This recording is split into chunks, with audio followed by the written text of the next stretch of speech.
Hello बच्चों, मैं Kripashankar NMIMS मंथन में आपका हार्दिक स्वागत करता हूं। प्यारे बच्चों, आज की हमारी जो क्लास है वो हाई स्कूल की मैथमेटिक्स से संबंधित बहुत ही इम्पॉर्टेंट और यूनिक क्लास है। अगर हम आज की क्लास की बात करें तो आज हम लोग सीखेंगे प्रश्नावली 1.3 के जितने भी प्रश्न पूछे गए हैं उन सारे प्रश्नों को आज हम लोग डिस्कस करने वाले हैं। और ये चैप्टर इतना इम्पोर्टेंट है कि यहाँ से हर साल बोर्ड एग्ज़ाम में प्रश्न बनते ही बनते हैं। इस वजह से इसे आप बिल्कुल स्किप मत करिएगा, यहाँ से अवश्य क्वेश्चन पूछा जाएगा। इसका जो पहला क्वेश्चन है, सिद्ध कीजिए कि करड़े में 5 एक अपरिमेय संख्या है। तो करड़े में 5 एक अपरिमेय संख्या है, इसे कैसे सिद्ध किया जाएगा? इसको सिद्ध करने के लिए हम ये मान लेंगे कि करड़े में 5 एक परिमेय संख्या है। यहाँ पे हमें प्रूफ करना है कि √5 इज ए इरेशनल नंबर, और इसके लिए हमें मानेंगे कि √5 जो है इरेशनल नहीं बल्कि क्या है, रेशनल नंबर है, यानी कि परिमेय संख्या है। तो यहाँ पे माना करड़े में 5 एक कैसी संख्या है, परिमेय संख्या है। अब कोई भी परिमेय संख्या किस रूप में लिखा जा सकता है? किसी भी परिमेय संख्या को P/Q के रूप में लिखा जा सकता है। तो अगर हम करड़े में 5 को परिमेय संख्या मान लिए तो इसे करड़े में 5 को हम क्या लिख सकते हैं, P/Q के रूप में लिख सकते हैं। यहाँ पे एक चीज़ आपको ध्यान रखना है, P/Q के रूप में चूंकि ये लिखा गया तो ये जो P और Q है ये अपने सरलतम रूप में है। इसका दूसरे शब्दों में हम ये कहें कि P और Q का कोई भी उभयनिष्ठ गुणनखंड नहीं है। PQ बिल्कुल सिंपलेस्ट फॉर्म में है। जैसे अगर कहीं लिखा रहे 4/8 तो यहाँ पे ध्यान दें, ये 2 से कैंसिल हो जाएगा, ये 4 से भी कैंसिल हो जाएगा, 4 1 जा 4, 4 2 जा 8, यानी ये 1/2।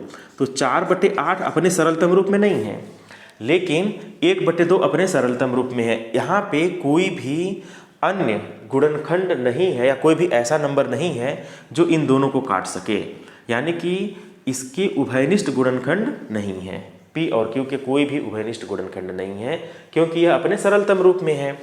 तो यहाँ पे दोनों बातें हम लिख दे रहे हैं, जहाँ P व Q अपने सरलतम रूप में है।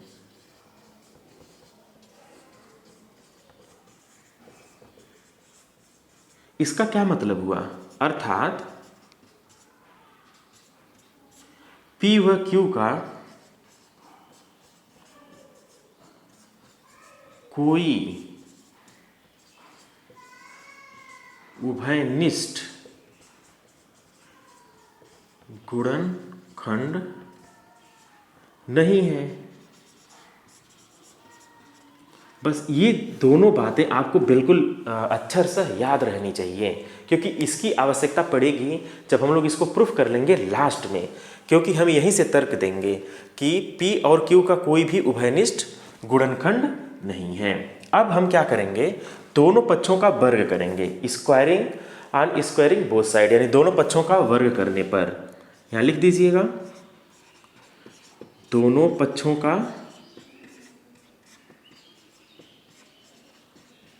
वर्ग करने पर। तो जब दोनों पक्षों का वर्ग किया जाएगा तो करड़े में 5 का वर्ग किया जाएगा तो ये हो जाएगा 5, और P/Q का जब वर्ग किया जाएगा तो ये हो जाएगा P²/Q²। अलग अलग हमने यहाँ पे स्क्वायर कर दिया है। आप यहाँ पे देख सकते हैं, अगर हम क्रॉस मल्टीप्लिकेशन करें तो P² क्या आ जाएगा, 5Q²।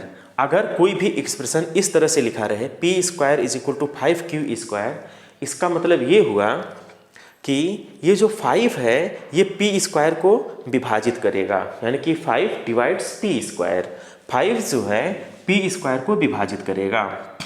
तो यहाँ लिखेंगे दिस इम्प्लाइज दैट 5, कामा लगा दीजिए, P² को विभाजित करेगा।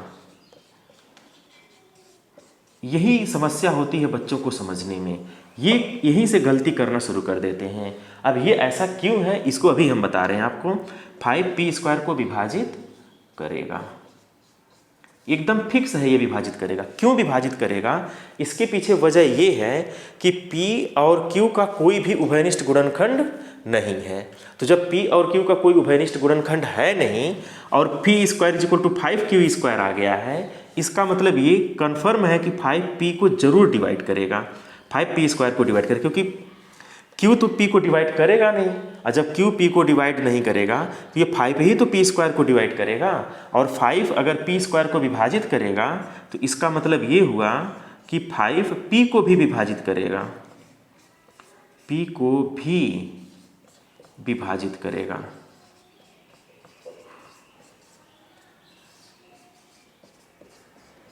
ठीक है। अब इस चीज़ को मैथमेटिकली कैसे लिखा जाता है, ध्यान से देखें। जैसे p square is equal to 5q square, तो इसको हम ऐसे कहेंगे 5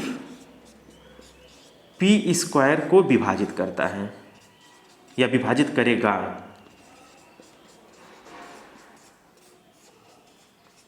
ठीक है। अब इस सेंटेंस को मैथमेटिकली लिखना रहे तो हम ऐसे लिखेंगे p square is equal to 5q square. उसी तरह से 5 p को विभाजित करेगा, इसको मैथमेटिकली अगर लिखना रहे तो कैसे लिखा जाएगा, इस चीज़ को आपको समझना होगा। तो दिस इम्प्लाइज दैट, इसको अगर हम मैथमेटिकली लिखें तो यहाँ हो जाएगा p इज इक्वल टू 5। अब यहाँ पे हम कोई एक कांस्टेंट ले रहे हैं जिसे हम k नाम दे देते हैं, तो p is equal to 5k, p is equal to 5k। अब वही काम फिर किया जाए, फिर स्क्वायर किया जाए, स्क्वायरिंग बोथ साइड, दोनों पक्षों का वर्ग करने पर। जैसे ही हम दोनों पक्षों का वर्ग करेंगे,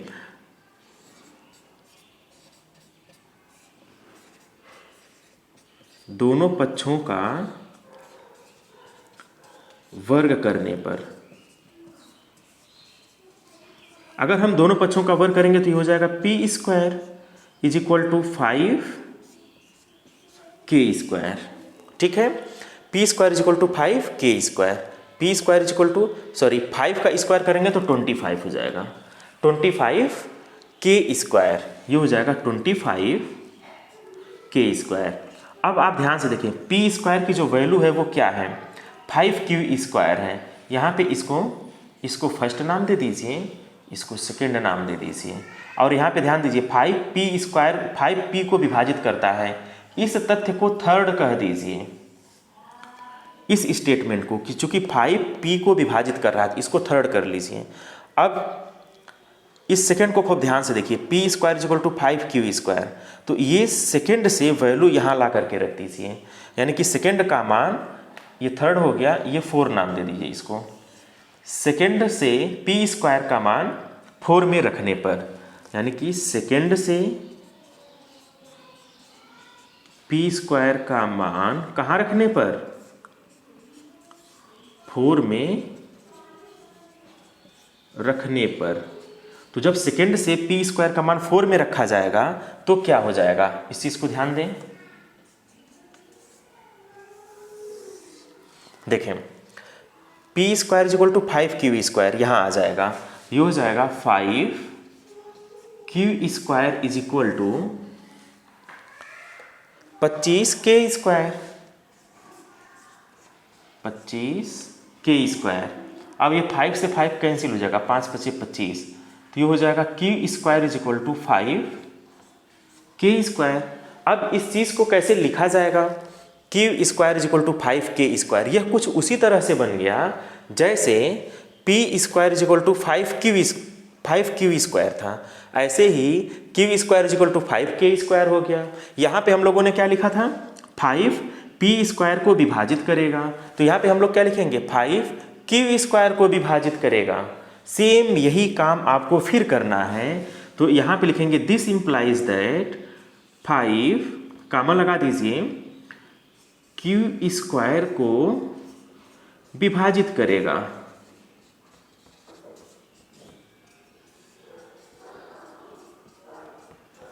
फाइव अगर q स्क्वायर को विभाजित करेगा तो 5q को भी विभाजित करेगा। ठीक है, अगर 5q स्क्वायर को विभाजित करता है तो 5 किसको विभाजित करेगा, q को भी विभाजित करेगा, 5q को भी विभाजित करेगा। ठीक है, यह पूरा सेंटेंस हम लिख ही देते हैं, को भी क्या करेगा, विभाजित। विभाजित मतलब डिवाइड कर देगा, विभाजित करेगा।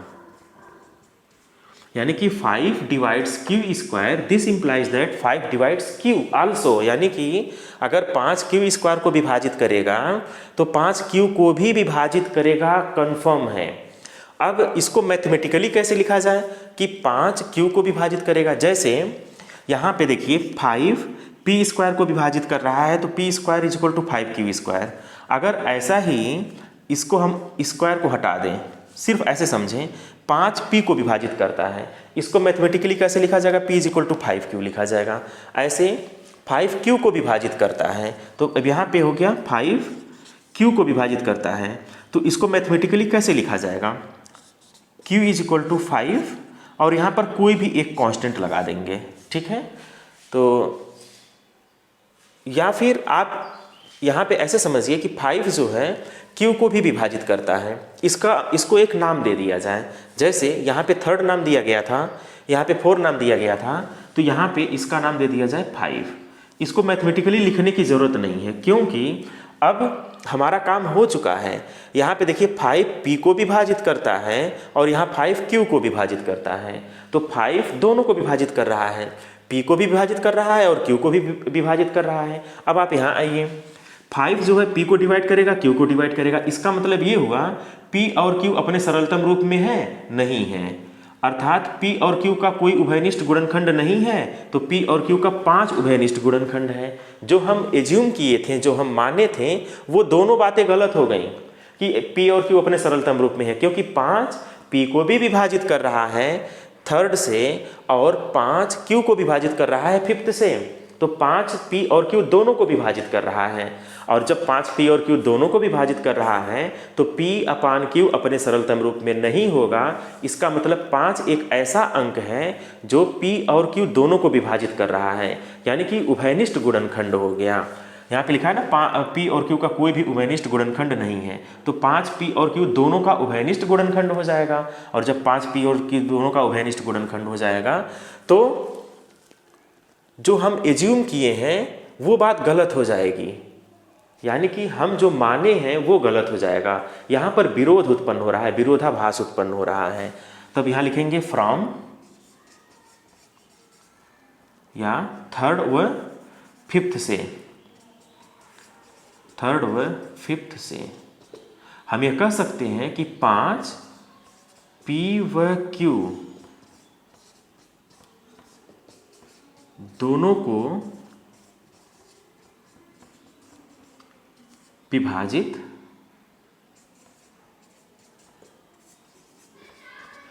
करता है। जो हमारी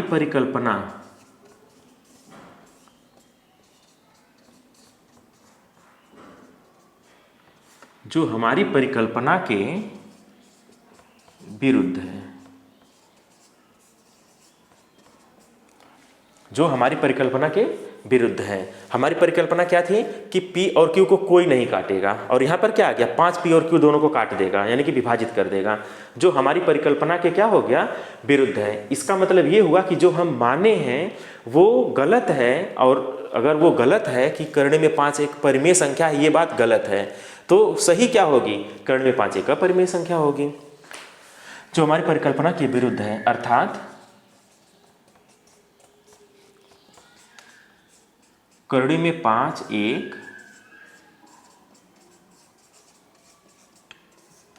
परिमेय संख्या नहीं, बल्कि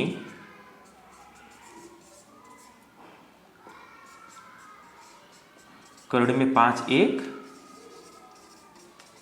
अपरिमेय संख्या है। बस इतनी सी बात आपको लिखना है। बहुत ही इजी वे में आप इसे प्रूफ कर सकते हैं, और ये सारे सेंटेंसेस अगर आप लिख देते हैं तो आपको पूरा का पूरा मार्क्स मिल जाएगा, पूरा का पूरा नंबर मिल जाएगा। एक बार हम इसे फिर से बता दे रहे हैं कि कर्ण में 5 एक परिमेय संख्या है।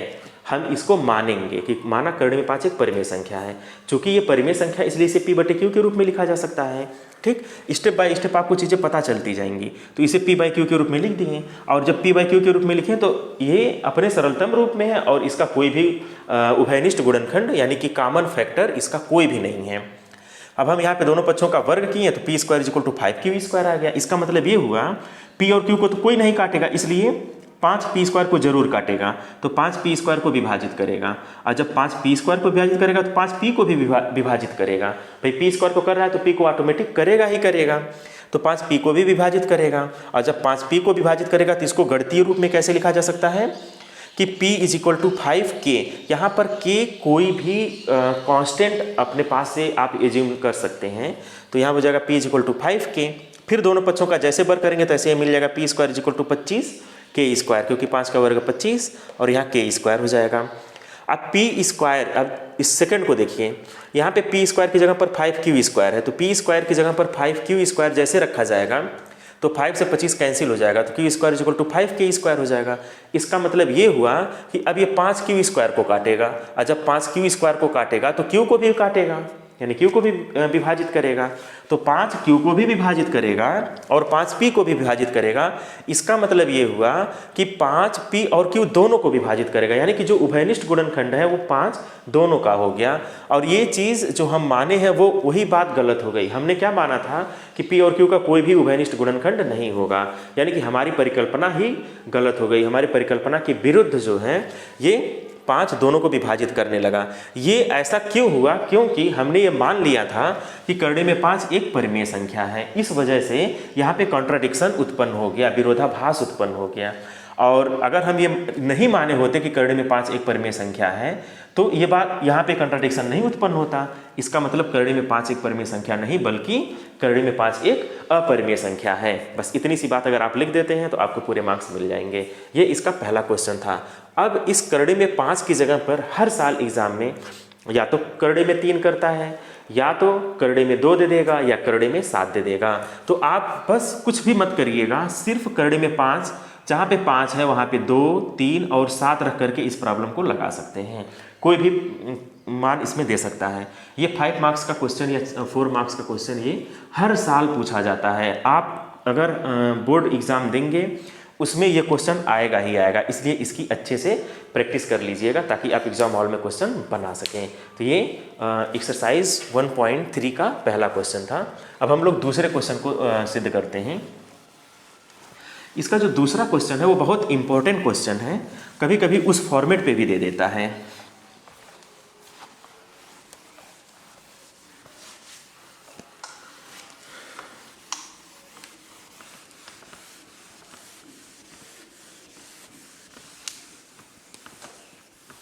ध्यान से देखें,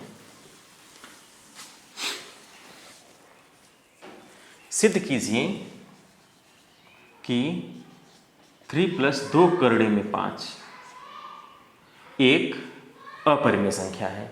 इस तरह का अगर क्वेश्चन देता है तो जब आप इसे प्रूफ करिएगा, ध्यान से देखें, माना सेम यही चीज 3 + 2 करड़े में 5 = p/q। इसे किस रूप में मान लीजिए? p/q के रूप में।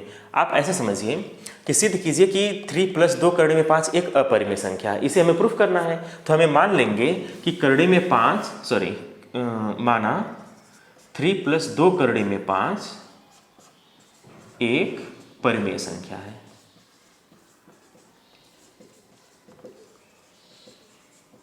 अगर ये परिमेय संख्या है तो 3 + 2 करड़े में 5 = क्या हो जाएगा? p/q हो जाएगा। अब यहाँ पे इस 3 को इधर पक्षांतर कर दीजिए तो यहाँ मिल जाएगा 2 करड़े में 5 = p/q। 3 इधर जाएगा तो -3 हो जाएगा। 2 करड़े में 5 = इसका इसमें गुणा कर लीजिए p - 3q/q, या करड़े में 5 = क्या हो जाएगा? p - 3q/2q।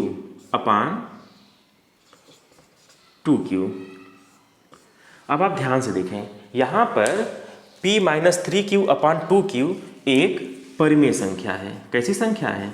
रेशनल नंबर है। ये एक चीज़ तो कन्फर्म है कि p - 3q/2q एक परिमेय संख्या है, और जब ये परिमेय संख्या है तो कभी भी परिमेय संख्या के इक्वल होगी, इसलिए करड़े में 5 भी क्या हो जाएगा? परिमेय संख्या हो जाएगा। चूंकि p - 3q/2 2q एक कैसी संख्या हो गया, देखिए इसे p/q के टाइप का है तो एक परिमेय संख्या है।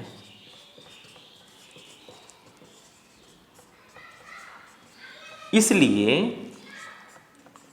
करड़े में 5 भी एक परिमेय संख्या होगा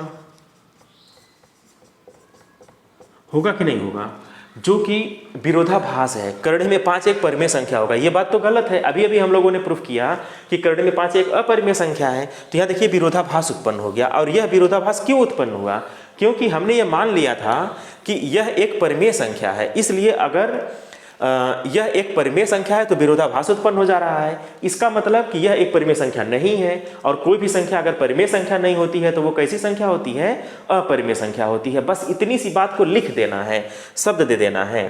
करड़े में 5 एक परिमेय संख्या है जो कि विरोधाभास है, जो कि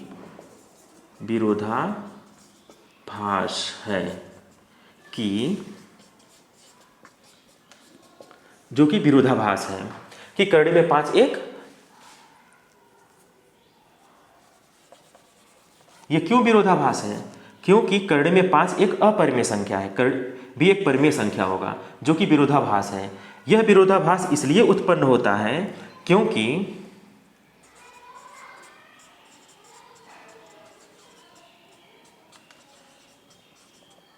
यह विरोधाभास इसलिए उत्पन्न हुआ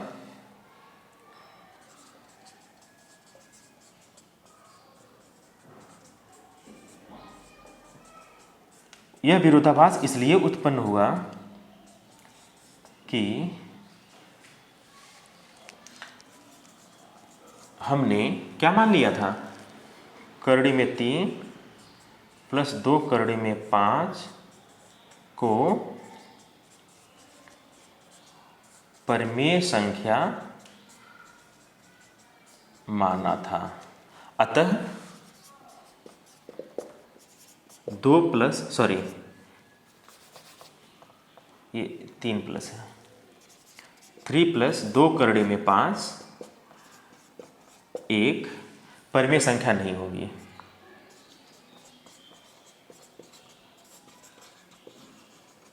एक परिमेय संख्या नहीं बल्कि एक